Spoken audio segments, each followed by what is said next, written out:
Sagittarius, and I just miss the connection that I had with y'all on YouTube versus Substack. Don't get me wrong, I'm still posting, and things like that there, but it was a different kind of energy, and I feel like I was able to connect with y'all more. So I'm back, and we're going to be talking about the 8th house, the origins of the 8th house in astrology.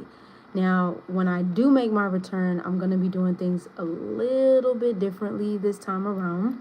Saturn is in Pisces right now, on the ascendant, so it's kind of making things a little bit more Saturnian in the sense, and not Saturnian in the what we would call the restrictive way, more so like a chrysalid way, right? Going through the chrysalis stage, if you will, and also referring to that Saturnian energy of talking about like the old traditions, the old ways of doing things, and things like that. So I wanted to start with the 8th house. Of course, we're in Scorpio season now. And not only are we in Scorpio season, but we have Venus in Scorpio at this moment. So I wanted to kind of, I've been doing a lot of research. I've been diving in a little bit deeper. I've been really feeling that energy of getting back to my origins of like when I first started astrology, and that feeling that I had when I first started and was doing a lot of digging. So moving forward, we are going to be talking about not only the basics of astrology, like we'll be diving deeper into like the aspects, because we never really got to talk or touch on that, the degrees, different symbology, so the symbols and things like that. But we'll specifically also talk about astrology in not only an evolutionary way, but an ancestral and transformative way. Okay, so you already know what it is already, so I'm checking in, checking out, or checking in. So it'll kind of go something like this over the next couple months. So we'll start with the 8th house. We'll start with the origins, and then next week we'll talk a little bit about the root work, and then the next week we'll talk a little bit about, the week after that we'll talk about like what the 8th house looks like through each sign. Okay, so we'll break it down each house. So next month will be, when we get to Sagittarius season, we'll be in the 9th house, and then the 10th house, so on and so forth, and things, and just the scope of what that looks like. All right, also too, before we start, I just want to say year ahead pre-orders, because we'll be talking about 2026. I'll have a live class that I'll be doing with that. You can find that information down below. So if you want to know what is going to be going down with the astrology, I know it's my first time ever doing this. If you want to know what's going down with the astrology in 2026, you can definitely check for the links down below. And then also I'll be doing rising sign astrology, so you can also pre-order for your specific rising sign and talking about what it's going to look like for you specifically for 2026. All the information down below. But let's go ahead and get into it. Enough talking. Let's talk a little bit about, and then eventually I'll have it'll be PayHip, kind of like Patreon, because I know some of y'all asked about that as well, but not now. I'll make that announcement later. So let's talk a little bit about the 8th house, the origins of the 8th house. What is, first and foremost, what does the 8th house represent? Now, in modern astrology, we look at this house being ruled by Scorpio, which, its ancient ruler is Mars or Pluto energy. But in different spaces, in different parts of the world, in different methods of astrology, the 8th house was actually used for a couple of different things. Now, I will say that it always symbolizes a place of like death, rebirth in its essence, but in different ways. So we have this idea of death, rebirth, inheritances, which usually these inheritances we can see in some parts of astrology where an inheritance of wealth or a wealth transfer was happening in someone's chart, right? So like, let's say you had a grandmother that left you with a home, or a grandmother that left you with, some financials, or you had also even spiritual gifts as well. So different spiritual gifts that were passed down is here as well too. We also have oaths, right? So, I like to talk a lot about like physical contractual agreements, and not only physical contractual agreements, but like spiritual bonds, or the things that you come to make an oath, right, to do in this particular lifetime. So that life contract also as well lies within the eighth house. We also talk about like taboo interests, transformations, and things. But another thing that I explored, which I did not know, but I just found out, is the eighth house also symbolizes reincarnation at one point in time in astrology, like where you reincarnated from a previous life and the mission or the vision that you were actually coming back in to finish, like your oath to this lifetime. So I thought that was really interesting, and I was like, let me share that, right? So yeah, so again, we know this, and we also know the eighth house to be stuff of like the occult, so different occult teachings, occult knowledge, as well. I also when we get to the sixth house, which will be next year, when we get to the sixth house energy, we'll talk a little bit about that, because these houses definitely have a tie together as well. And intimacy, right? We talk about sex, but we also talk about intimacy and emotional, like deep emotional bonds here with the eighth house. All right, so that's a little bit about the eighth house in itself. Now, when we talk about like the themes, we have different themes of like, I tried to dig in a little bit. I always want to dig into like the Comesian or Kemet. Hellenistic also was not only the Greek side of things, but I also learned that it was also intertwined with like Mesopotamia and also places in the Comesian Egypt. Now, I know that there's different, Egypt and Comesian text kind of went by a different way, and we'll talk a little bit about that. We'll touch a little bit on how they kind of went about. They didn't really have houses per se, but we'll touch on that a little bit more. Now, an ancient thing that they did back in the day as well too, what they referred to the eighth house as well, is the house of ritual. That was another. My door just come. My door did just open. Hello, whoever just came in. The house of ritual was one. Speaking of, and then rites of passage was another way. It was also like when you were ushered into adulthood from childhood. You could also see this here with the eighth house, like the change or shift when you were going into adulthood and seeing, and like I talked about, generational passing of wealth and things here. Now we also seen with this energy with the eighth house, like I said, I would say Egyptology or Comesian Kemet cosmology, the Egyptians or the Comesians focused more so on the movement of the sun and the moon. It wasn't necessarily just specifically houses per se. They, had basically studied the decans more of the astrology and like specific star groups and clusters than they did more so like a house and things like that, and what governs that specific house, which we'll talk more about when we get to the origins of Gemini, which will be dropping soon as well, because I'm gonna start off with the film stuff that I'm doing, Aries and Taurus, since we've kind of dropped in and did those short film videos and talk about the origins, because we're talking about the moon signs as well, but through film and the essence of those things. If you haven't checked out those already, definitely subscribe to the Substack. But we'll be going deeper into the origins of like the symbolism. For Aries, it'll talk more so like about the warrior's path.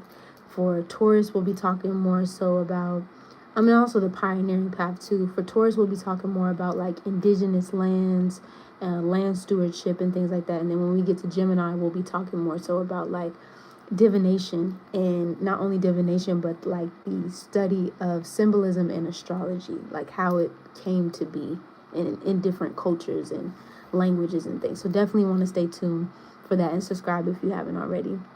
And then also to share with a friend, comment down below if there's anything that you want to add to this conversation, or if you're enjoying these types of chats and things too.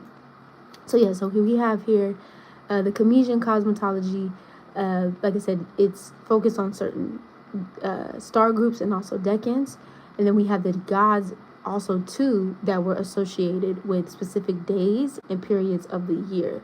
So this was like the astronomy of understanding the more so than like a house life, right? But it was called per Ankh, the house of life is what it was called, more so than just like these different houses of uh, astrology, day to day, mundane astrology, in traditional astrology in some cases, which leans more to the Hellenistic ideals, which we'll get into next.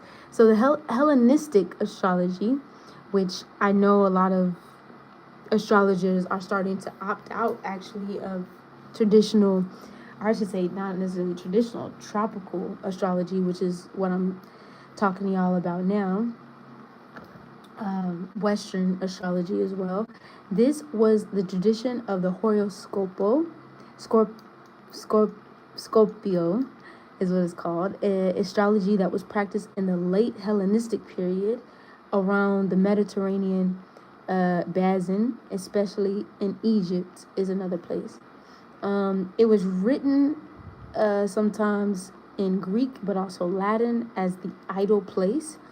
And wealth was gained in the eighth house, specifically through the house of others, and it was also considered the house of crisis, right? So I also seen when I was reading about it was, it's interesting because now the sixth house is usually where we see this idea of illnesses, but the eighth house was also seen as a place of like chronic illnesses. So these are illnesses that I would say sixth house is more like injuries or like different health afflictions and things. I feel like eighth house is, now that I'm kind of reading about it, making the connection to the two, I feel like eighth house is more like maybe ancestral illnesses that have been passed down from generation to generation, right? This disease, right? The diseases, things that have been passed down from generation to generation, and things that maybe haven't necessarily been fully like, yeah, my great great grandfather had da da da da da, and now I have da da da, that kind of energy. So I feel like that's more something that you've inherited when we talk about like the crisis. Also, yeah, which, you know, I might even make a video of the comparison of the sixth and the eighth house in ancient astrology one of these days. But let's just start with, of course, the eighth and things. So this is what you can see specifically in this space here. Now, when we talk about Vedic astrology, all right, and we move to this method of astrology, we can see the eighth house being referred to as the house of sex, the house of death. This is where you can also see sudden, unexpected events happen in your world with this eighth house energy. You can also see not only this, it's translated as the Ayur Bhava, and it's also translated as the house of longevity. This has to do with lifespan, legacies, and also the hidden aspects of life is here. Things that you hide like deep down. Y'all know, like I like to talk about the basement or the attic, and things that you hide or you bury deep down. And yeah, it takes really getting to know somebody to know these like aspects. And we can also look, especially in modern astrology, as the eighth house is like your psychological capacities, like your deep psychological things that you hold deep within the spirit, the body, the things that you carry that probably a lot of people don't really actually know. And when we talk about taboo interests, because some people say, well, what would you consider to be like taboo, or what would you consider to be something that's very off? So I like to look at this, for example, of someone who, let's say, is into what we like to call things like conspiracy theories, or maybe you have someone who is like really heavily into crime scene investigations and blood work, you know, and vampire lore, you know what I'm saying, and things like that. And if we're talking about like an alchemical form of it, which I do look at this for sixth house, and I'll tell y'all why when we get to the sixth house. of the alchemical process, or mystery schools as well, sixth house. This is where I like to see also from that sixth house. I feel like sixth house is more, eighth house is between the eighth house. I feel like in the sixth house are like initiates, like initiatory houses. They initiate things. You have to, you go through and you find the school or you find the teaching, which is that sixth house place or home or school that you belong to or you're a part of. And then the seventh house is, the contractual, spiritual agreements, intimate connections and agreements that you make along the line. And then the eighth house is when you really pull all that energy and the knowledge and the wisdom and things like that together. And then the ninth house, when you get there, I feel like that's when you're out of that initiatory school and you go off and you teach that knowledge, or you spread that knowledge, or you know what I'm saying, or you go learn from different cultures and learn, you know what I'm saying, with the knowledge that you got. So that's how I look at the sixth to the eighth house in its scope in itself. In the eighth house, like I think of, for example, like hoodoo, like different ancestral spiritual practices that were passed down or even hidden, right? I've been doing a lot of research about different cultural practices, one is such as hoodoo and voodoo and things like that. And these is where you see, for example, people, in communities and cultures that were banned from practicing these things. So the eighth house comes in and you would see people practicing these things in secret. So people that had churches, when, different times of the hour struck, they would go and practice their own beliefs versus Christianity in some cases, because not everybody was condemned to it, but a lot of cultures were, and that's just one example from many examples of what I mean when I say like this secret underground. I would even say secret societies, it's limited, but I would say we could find some secret hidden societies in the eighth house as well, like brotherhoods and cults. We can look at this in the 11th house as well too, right? This energy in the 11th house, which usually there's a sextile that forms between the 11th house, the 8th and the 11th house as well. Yeah, hold on, let me think. Who I got? No, I'm sorry, a square that forms between the 8th house and the 11th house. All right, I had to think about my own chart. I'm like, wait, what's happening? A square that forms between the two. So there's a tension between these two houses as well, as what I think about here.